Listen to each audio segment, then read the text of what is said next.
February 1959. 9 experienced hikers stepped into one of the coldest mountains in the Soviet Union. They were young, they were prepared, and they knew exactly what they were doing. But within a single night, everything changed. Weeks later, rescuers discovered a tent that had been slashed open from the inside. Their boots were still inside, their food was untouched, their cameras, their diaries, everything had been left behind. Outside, footprints led into the frozen darkness. Some hikers were found barefoot. Some died trying to return to the tent, others were discovered months later, buried beneath deep snow, with devastating injuries that investigators struggled to explain. For more than 60 years, the Dyatlov Pass Incident has remained one of the world's greatest unsolved mysteries. Was it an avalanche, a military experiment, or is the truth even more terrifying than the theories? Tonight, we're reopening the case. It all began on January 23, 1959. A group of 10 experienced hikers from the Ural Polytechnic Institute set out on what was supposed to be a challenging but routine winter expedition across the northern Ural Mountains. Leading the expedition was 23-year-old Igor Dyatlov, an experienced mountaineer known for his leadership and careful planning. Every member of the team had completed difficult expeditions before. They carried detailed maps, survival gear, cameras, journals, food, and enough experience to survive one of the harshest environments on Earth. Their goal was to reach Mount Otorten, a remote peak deep within the Soviet wilderness. But before the real journey even began, one member of the group, Yuri Yudin, became seriously ill. Suffering from severe leg pain, he made the painful decision to turn back. At the time, it felt like a heartbreaking failure. Instead, it saved his life. The remaining 9 hikers continued alone into the frozen wilderness, completely unaware that they would never return home. Over the next several days, they laughed together, took photographs, wrote in their diaries, and pushed deeper into the snow-covered mountains. Nothing in their journals suggested fear. Nothing hinted that disaster was only days away. The last known photographs show the group smiling, working together, and preparing their final campsite. No one could have imagined that these ordinary moments would become the final images of their lives. By the afternoon of February 1, 1959, the expedition had reached the slopes of Kholat, Syakhl. Known by the local Mansi people as Dead Mountain, the area was completely exposed to freezing winds, deep snow, and brutal temperatures. Originally, the group planned to continue toward the shelter of the forest, but after losing visibility in worsening weather, they made a critical decision. Instead of descending into the trees, they would spend the night on the open mountainside. To create a flat place for their tent, they carefully cut into the snow-covered slope. Photographs recovered from their cameras later showed the team working together, smiling, and preparing the campsite. Everything appeared completely normal. They cooked dinner, wrote in their diaries, changed into warmer clothing, and settled in for what should have been just another cold night in the mountains. Then, sometime after darkness fell, something happened. We still don't know exactly what they saw, or what they heard. But whatever it was terrifying enough to make 9 experienced hikers abandon everything they owned. Investigators would later discover that the tent had been sliced open from the inside. Not one person stopped to put on their boots. Most of their heavy winter clothing remained inside. Leaving a warm shelter during a Siberian winter was almost certain death. Yet every single member of the group chose to run into the freezing darkness.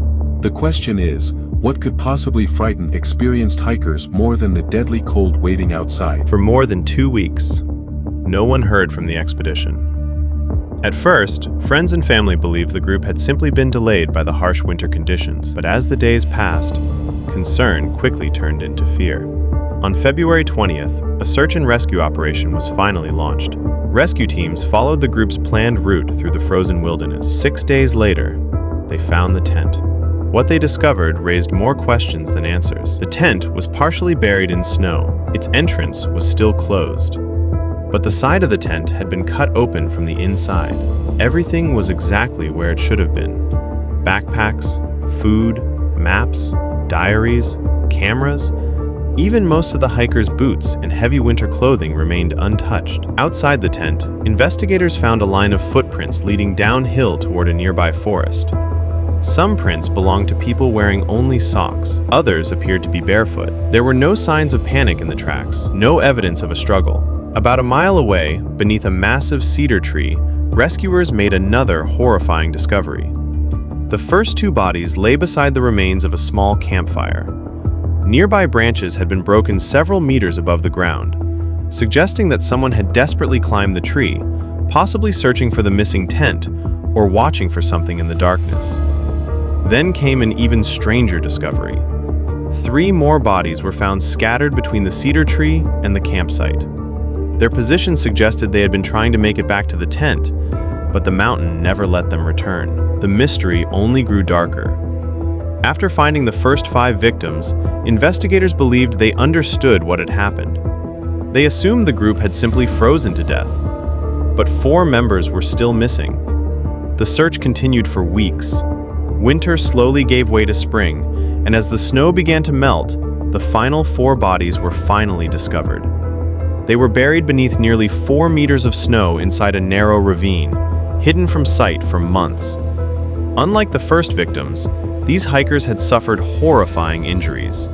Lyudmila Dubinina and Semyon Zolotaryov had massive chest fractures, yet strangely, there were almost no major external wounds, just catastrophic internal trauma. Some of the victims were wearing clothing that originally belonged to their friends.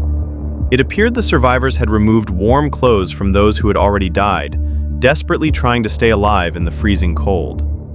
Another discovery fueled decades of speculation. Tests found traces of radioactive contamination on some pieces of clothing.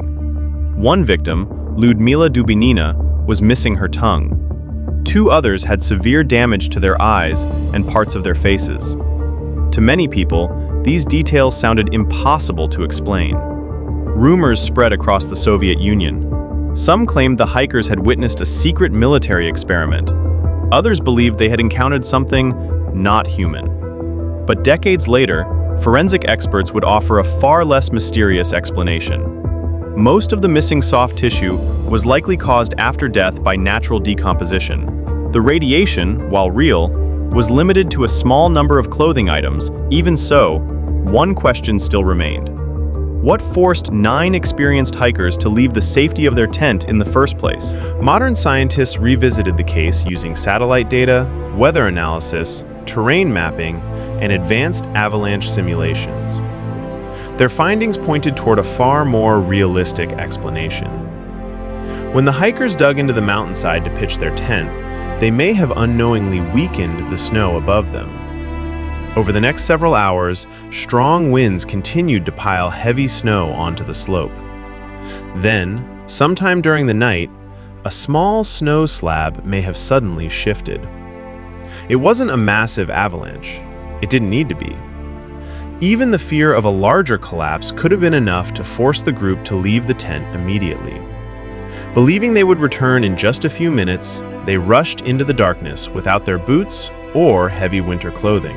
But once outside, powerful winds, near zero visibility, and temperatures below -30 degrees Celsius turned a temporary escape into a fight for survival. Separated by darkness and freezing conditions, the group struggled to find shelter.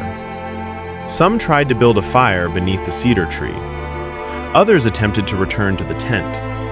The last 4 sought protection inside a snow-covered ravine, where collapsing snow may have caused the devastating injuries found months later.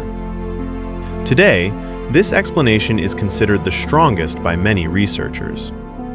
But it still leaves one haunting question unanswered. If this was simply a natural disaster, why does the case still feel so impossible to forget? Sometimes, nature alone is powerful enough to create mysteries that feel impossible to believe. The mountain didn't need to be supernatural. It only needed one bad decision, one dangerous slope, and one winter night that refused to forgive. They were real people, friends, students, dreamers. They set out in search of adventure and became one of history's greatest mysteries instead. So, what do you believe happened on that mountain? Was it simply a tragic chain of natural events?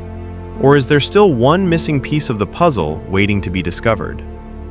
If you enjoyed this documentary and want to explore more real mysteries, true crime investigations, and survival stories, Subscribe to Case Unknown, because every mystery leaves behind a trail, and every trail leads to another unknown case.